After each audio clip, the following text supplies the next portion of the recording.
Hey everyone, and welcome to this explainer.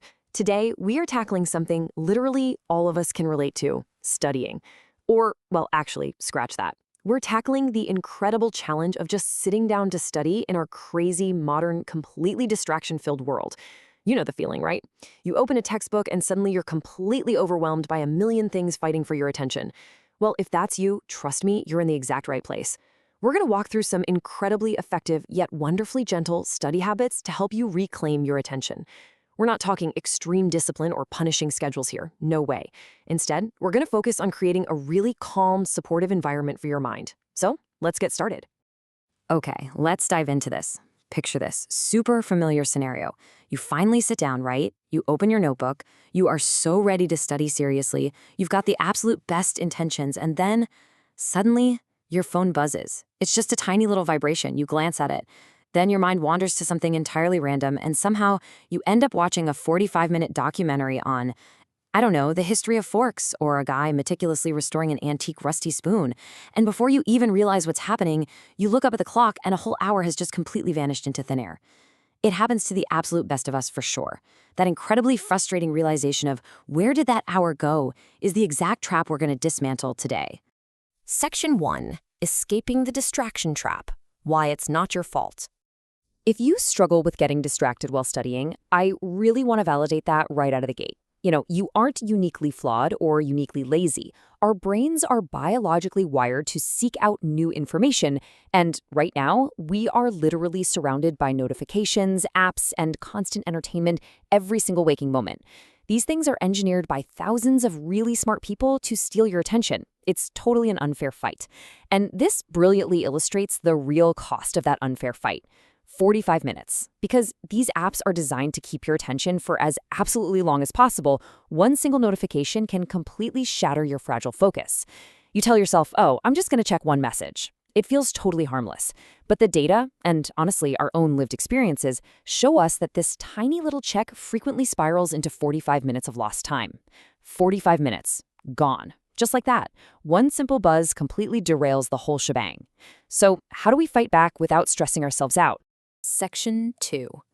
Taming your tech, building gentle boundaries. When we talk about building gentle boundaries, really notice that word, gentle. We aren't talking about throwing your phone in a river or running away to live in the woods. We're just talking about creating low-friction strategies that make those tech distractions a little less powerful and a little less immediate.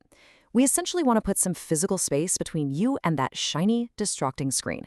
Here's how we do that with 3 incredibly soothing, straightforward steps. Number 1, just put your phone farther away, just out of arm's reach. If you have to physically stand up to get it, you're adding friction, which gives your brain a split second to say, wait, I'm supposed to be studying right now. Number 2, turn off notifications. Silence those buzzes and dings that act as trigger cues for your brain. And number 3, use focus mode. I mean, pretty much all phones have this built in now. Simply making these distractions harder to reach is an absolutely crucial way to protect your attention. You see, you aren't relying on pure willpower. You're just changing your environment. Section 3. Crafting your cozy space. Training your brain to focus. We so often think of focus as this purely mental exercise, right? But our physical environment actually deeply impacts our mental state. Your surroundings act as a massive cue to your brain about what kind of activity is about to happen. So the crucial point is that your brain connects places with habits. It's basically an association machine.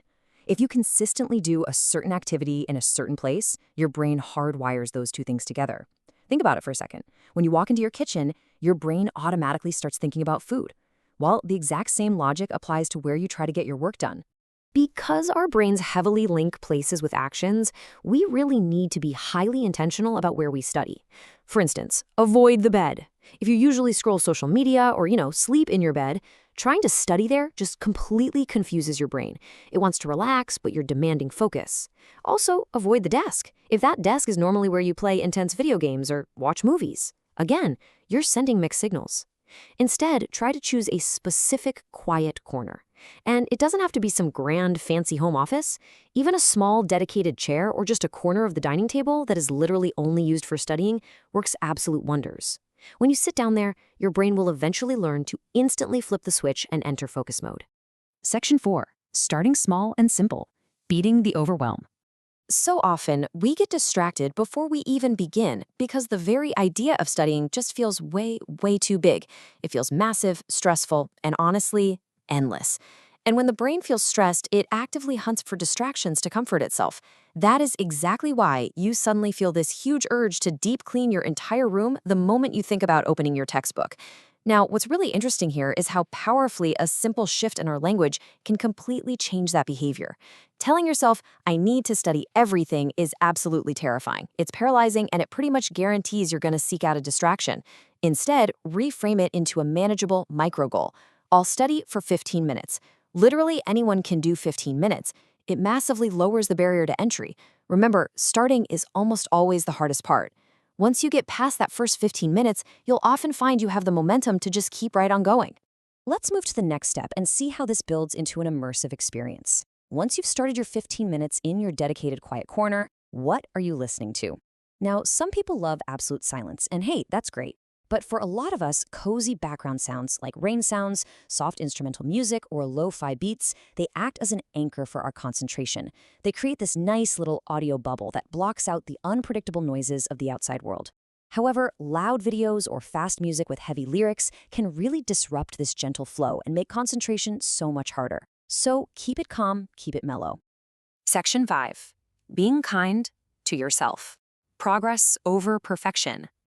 As we wrap up this explainer, we really need to touch on the most important rule of all. You are going to try these tips, and eventually, you're still going to get distracted. That is just a fact. Even the absolute most productive, highly successful students in the entire world get distracted sometimes. It is just part of the human experience. Because ultimately, your brain is not a machine. I absolutely love this idea from our source material. It's the ultimate reassuring truth. Getting distracted occasionally does not mean you're lazy, and it certainly doesn't mean you are failing. Learning to focus is a skill, and like literally any skill, it takes practice. There are going to be good days and bad days. The real secret here isn't achieving perfect, unbroken focus forever, no way. The secret is simply noticing when you've drifted off, and gently, without any anger or guilt, bringing your attention back to the page instead of just throwing in the towel for the day. Distractions are absolutely everywhere these days, so struggling with this is completely 100% understandable. But the small habits we discussed today, they can make a massive difference over time. You don't need perfect focus. You just need small, consistent progress.